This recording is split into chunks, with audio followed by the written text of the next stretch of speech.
Hello मित्रों, मैं आपका दोस्त आदित्य उपाध्याय चन्नू पंडित यहाँ बरेली की एक मशहूर चाय की दुकान पर बैठा हूँ और कहना चाहता हूँ मैं यहाँ पे यार अकेला हिंदू हूँ। नाथुराम गोडसे, आज़ाद हिंदुस्तान का सबसे पहला टेररिस्ट। मोहित सर हैं मैथ्स के टीचर, उन्होंने मुझे मेरे बैक पर टच किया था।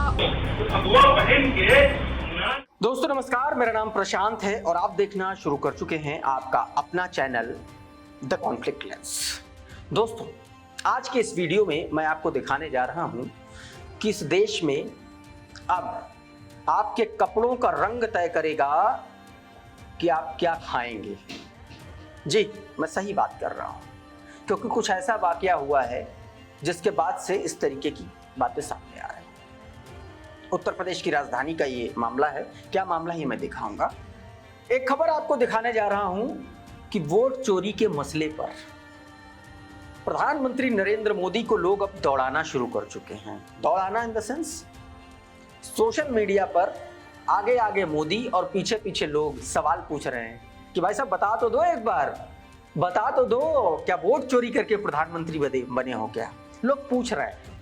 क्या मामला है ये मैं आपको बताऊंगा। क्या कुछ हुआ है प्रधानमंत्री नरेंद्र मोदी की सभा में, वो तस्वीर वो वीडियो भी मैं आपको दिखलाने की कोशिश करूंगा। और साथ में भारतीय जनता पार्टी के एक विधायक की साक्षात गुंडई दिखाऊंगा। मैयत में गया ये विधायक, वहां भी इसको गुंडई सूझी। क्या मामला था वो भी मैं आपको दिखाऊंगा। और साथ में मुस्लिम लड़की को उसी के स्कूल का एक शिक्षक कैसे छेड़छाड़ करता था, क्या कुछ कहना है परिवार वालों का, वो तस्वीर वो खबर भी आपको दिखाऊंगा। और साथ में स्कूल में बच्चों को तो छोड़िए, स्कूल के बाहर मम्मियां भी सुरक्षित नहीं है, उसके लिए भी एक वीडियो सामने आया है। तमाम सारी खबरें हैं, लेकिन सबसे पहले चलेंगे उत्तर प्रदेश की राजधानी लखनऊ में। राजधानी लखनऊ का गोसाईगंज इलाका, और वहां पर एक नफरती नरेंद्र सिंह एक होटल में था, एक ढाबे में था, वहीं पर बैठा था। और उसी ढाबे में दिनेश शर्मा अपने मित्र के साथ पहुंच गया। अपने उसका जो मित्र था सुभाष कनौजिया और दिनेश शर्मा, ये दोनों लोग वहां पहुंच गए नॉनवेज खाने। ये वीडियो जरा देख लीजिए, पहले वीडियो आप देखिए, बाद में कहानी बताता हूं। देखिए ये जो आदमी गाली बक रहा है, ये आदमी नीली शर्ट पहने हुए, आसमानी कलर की शर्ट पहने हुए जो आदमी है, ये गाली बक रहा है। इसका नाम नरेंद्र सिंह है, ये नफरती है। और वैसे भी इस वक्त उत्तर प्रदेश में एक जाति विशेष की गुंडई अपने चरमोत्कर्ष पर, ये देखिए भद्दी भद्दी गालियां दे रहा है। अब इसके जैसे नफरती, इसके जैसे दो कौड़ी के जाहिल गमार, बेशर्म, बदतमीज, बेहया, बदसलूक आदमी, ये जैसे दो कौड़ी के लोग, जाहिल लोग, ये तय करेंगे कि कौन आदमी क्या कपड़े पहनेगा, और तब तय किया जाएगा कि क्या खाना है। दरअसल हुआ ये कि ये जो शर्मा जी हैं, शर्मा जी अपने मित्र सुभाष कनौजिया के साथ में गए थे नॉनवेज खाने। अब ये पहने थे लुंगी, और लुंगी थी भगवा, तो भगवा लुंगी में ये नॉनवेज खा रहे थे। बस इसी बात पर इस नफरती का पारा चढ़ गया और नफरती ने मारपीट शुरू कर दी। मारपीट शुरू की, गाली गलौज की, भद्दी भद्दी गालियां की। ये छोटा सा वाकया दिखने में आपको लग रहा होगा, लेकिन इसके आप पीछे जाइए। इसके पीछे इस समाज में पिछले कुछ सालों से जिस सियासत ने खान पान के नाम पर, जाति के नाम पर, धर्म के नाम पर जो नफरत के बीज बोए थे, वो बीज अब दरख्त बन के लहलहाने लगे हैं। और वो दरख्त कोई आपके आंगन में है, तो कोई ढाबे पर है, तो कोई होटल में है। और ये वही नफरती दरख्त है जिसने आज इस तरीके की अपनी जाहिलियत का मुजाहिरा सरेआम किया। इसको न संविधान का डर है, न कानून का डर है, न सरकार का। और सरकार और सत्ता ने तो क्या ही कहा जाए। भारत समाचार ने वीडियो जारी किया और अपने ट्वीट में लिखा कि भगवा लुंगी खाना नॉनवेज, पिटाई हुई। भगवा लुंगी पहनकर नॉनवेज खाने पर पिटाई। गोसाईगंज के केजीएन ढाबे में हुई मारपीट का वीडियो वायरल हुआ। इलाके के रहने वाले दिनेश शर्मा और मित्र सुभाष कनौजिया के साथ ढाबे पर भोजन कर रहा था। दिनेश शर्मा भगवा लुंगी पहनकर मांसाहारी भोजन कर रहा था। तब तक नरेंद्र सिंह ने देख लिया। ढाबे में मौजूद नरेंद्र सिंह ने भगवा लुंगी पहनकर नॉनवेज खाने पर ऐतराज जताया। शर्मा की पिटाई भी की और सैकड़ों गालियां भी दी। सूचना पर गोसाईगंज पुलिस ने सुभाष, नरेंद्र सिंह और दिनेश शर्मा को शांति भंग में चालान कर दिया।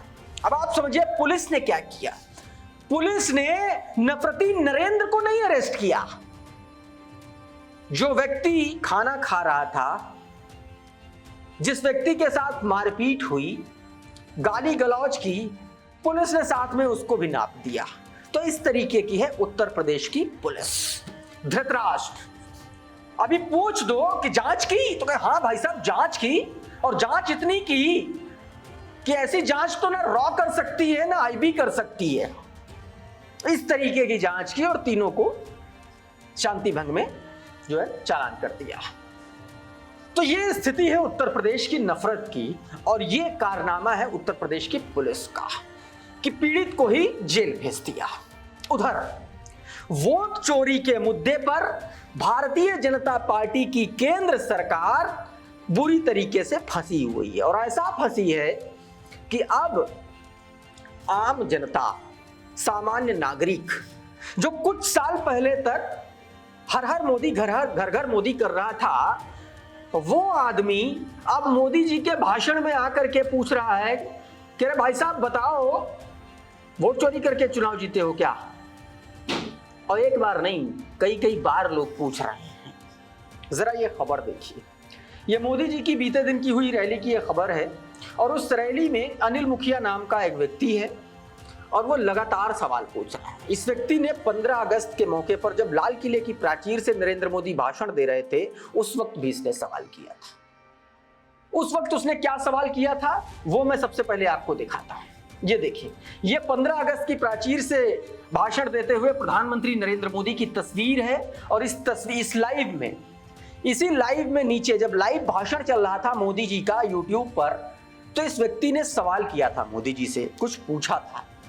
उसने पूछा था कि मोदी जी, सिर्फ 50 MB डेटा मेरे पास बचा है, कृपया मुद्दे पर आ जाओ और बताओ, साफ साफ जनता को बताओ कि वोट चोरी करके प्रधानमंत्री बने हो क्या? यह सवाल इसने पूछा था। और यह सवाल पूछने के बाद फिर जब अगले दिन प्रधानमंत्री नरेंद्र मोदी की एक और रैली हुई, उस रैली में प्रधानमंत्री से फिर से इस व्यक्ति ने सवाल पूछा। जनता सवाल पूछ रही है, कह रही कि मोदी जी, मैंने आपसे 15 अगस्त को एक सवाल पूछा था और आपने उसका जवाब नहीं दिया, और आज मेरे पास 100 MB डेटा है, थोड़ा ज्यादा है, कम से कम आज ही बता दो कि भाई साहब वोट चोरी करके प्रधानमंत्री नरेंद्र मोदी बने हो क्या, प्रधानमंत्री बने हो क्या? मतलब आप देखिए कि वोट चोरी पर, बेईमानी पर ऐसा पर्दाफाश हुआ है कि डिजिटल मीडिया में ऐसा लग रहा है मानो मोदी जी आगे आगे भाग रहे हो, जनता पीछा करते हुए दौड़ा रही हो कि नहीं, बताना तो पड़ेगा, क्योंकि आपने इस लोकतंत्र के साथ धोखा किया है, आपने लोकतंत्र के साथ खिलवाड़ किया है, इसलिए आपको बताना पड़ेगा। और इसीलिए लोग अब पूछ रहे हैं कि मोदी जी बताइए। उधर उत्तर प्रदेश के देवरिया में एक विधानसभा सीट है भाटपा रानी, वहां से एक विधायक है सभा कुंवर भारतीय जनता पार्टी के विधायक गए तो थे एक घर में, एक गांव में सांत्वना देने। उस घर का एक सदस्य सांप के काटने से उसकी मौत हो गई थी। वहां पर सांत्वना देने गए थे। जब परिवार के लोग, गांव के लोग विधायक जी से शिकायत करने लगे, तो विधायक जी को वो शिकायत दरअसल धमकी लगी, और धमकी लगने की वजह लाजिम है, क्योंकि सत्ता का और पद का जब मद हो जाता है तो सवाल भी धमकी नजर आते हैं। तो विधायक जी के अहम को चोट पहुंची और लगे अभद्रता करने ग्रामीणों से खुद ही, और दे दिया परिचय कि हाँ, हम भारतीय जनता पार्टी के विधायक हैं और यही हमारा चाल चरित्र और चेहरा है, आप भी देख लो जरा। अरे सर दिखा तो रहे हैं, सरकारी अस्पताल में कल नहीं चल रहा है, पानी नहीं है सर, तो दिखाई रहे, पानी तक का व्यवस्था नहीं है वहाँ पे।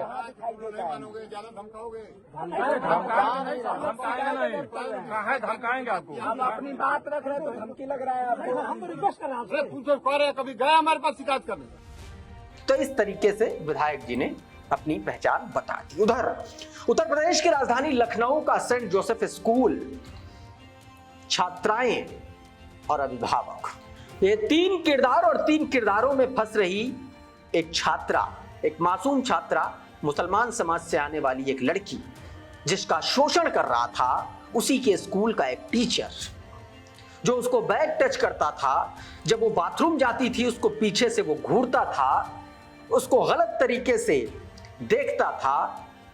और जब शिकायत करने अभिभावक पहुंचे तो स्कूल प्रशासन ने गुंडई की, दबंगई की और आरोप तो माने ही नहीं। बेटी और पिता, ब्लर कर रहा हूं दोनों के चेहरे, आप खुद देख लीजिए क्या कह रहे हैं। फयाना फ्रॉम क्लास 7C, अच्छा, कौन से स्कूल में पढ़ती हैं? Saint Joseph inter college. क्या कुछ दिक्कत है? किस तरह की शिकायत आपने अपने पापा से की थी? मेरे क्लास में एक मोहित सर हैं, मैथ्स के टीचर। उन्होंने मुझे मेरे बैक पर टच किया था और बहुत ज़्यादा मतलब पास में आकर बात करते हैं, दूर से नहीं करते हैं। और जब भी वॉशरूम जाते हैं तो वो पीछे पीछे से आते हैं। और तो इस तरीके से चीजें दोस्तों चल रही हैं। लड़की की बात हो, छात्रा की बात, अब मम्मियों की बात। मध्य प्रदेश में भी भाजपा की सरकार है और मध्य प्रदेश का एक जिला इंदौर।